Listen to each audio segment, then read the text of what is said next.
بچیوں زندگی کی خوبصورتی ہر انسان چاہتا ہے، اور یہ صرف در مصطفیٰ سے ملے گی۔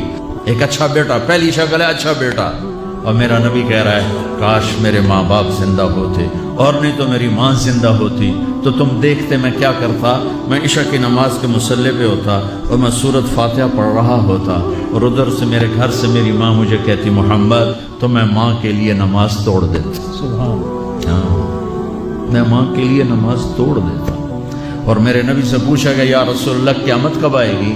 یہ بچیاں غور سے سنیں، سارے سنو پر یہ خاص طور سے سنیں۔ آپ نے کہا اللہ کو پتہ ہے۔ کہ یا رسول اللہ کوئی نشانی بتا دیں۔ تو آپ نے کہا جب بیٹیاں بھی ماؤں کو ذلیل کریں گی تو قیامت آئے گی۔ جب بیٹیاں بھی ماؤں کو ذلیل کریں گی تو قیامت ان تلد الامۃ ربتہا۔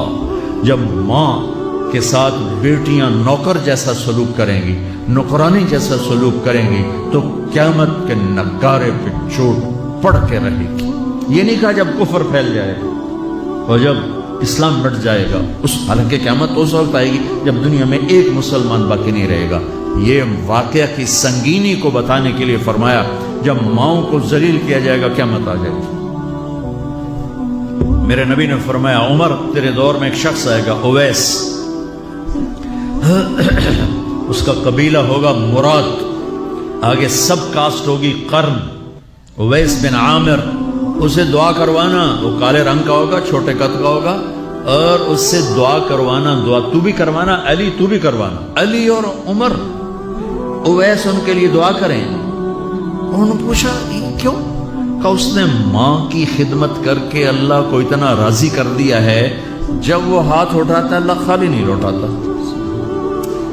اللہ کی قسم عمر و علی کو اویس کی دعا کی ضرورت نہیں تھی، امت کو پیغام دینا تھا کہ مائیں ذلیل ہو رہی ہیں آج، اور باپ جوان اولاد سے چھپتے پھر رہے ہیں، تو میرے رب میرے نبی نے یہ آگے پیغام دینا تھا کہ نبی ہو کر رسول ہو کر کہہ رہے ہیں کاش ماں ہوتی تو میں اس کے لیے نماز توڑ دیتا۔ آپ کو 8 عورتوں نے دودھ پلایا والدہ سمیت، ان میں ایک ایمن بھی ہیں، آپ کے والد کی باندھی۔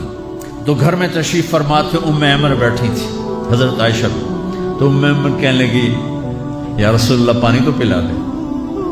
تو اللہ کے نبی ایک دم اٹھے تو حضرت عائشہ ناراض ہو گئی، ایمن اللہ کا رسول کو کہتی پانی پلا، تو اور کیوں نہ کہوں میرا بیٹا ہے، میں نے دودھ پلایا۔ تو حضرت میرے نبی نے کہا ہاں عائشہ یہ میری ماں ہے، اس کا میں نے دودھ پیا ہے۔ آپ اٹھے، گھڑے میں سے پانی بھر کے یوں دونوں ہاتھوں سے حضرت ایمن کو پیش کیا جو حبشی باندھی تھی۔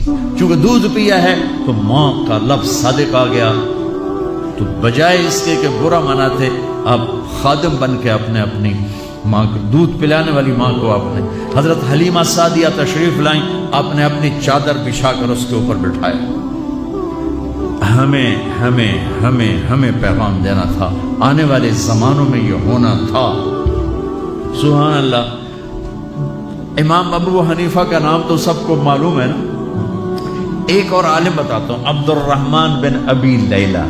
ان میں علمی کھٹ پٹ تھی بہت زیادہ، آپس میں بنتی نہیں تھی۔ تو ابو حنیفہ جیسی ہستی جن کے کروڑوں فالوور آج ہیں، ان کی ماں کہتی نعمان یہ مسئلہ ہے، جا کے عبد الرحمن سے پوچھ کے آ۔ زندگی میں ایک دفعہ نہیں کہا ماں جی میں اس کو بڑا عالم ہے میرے کو پوچھ لو۔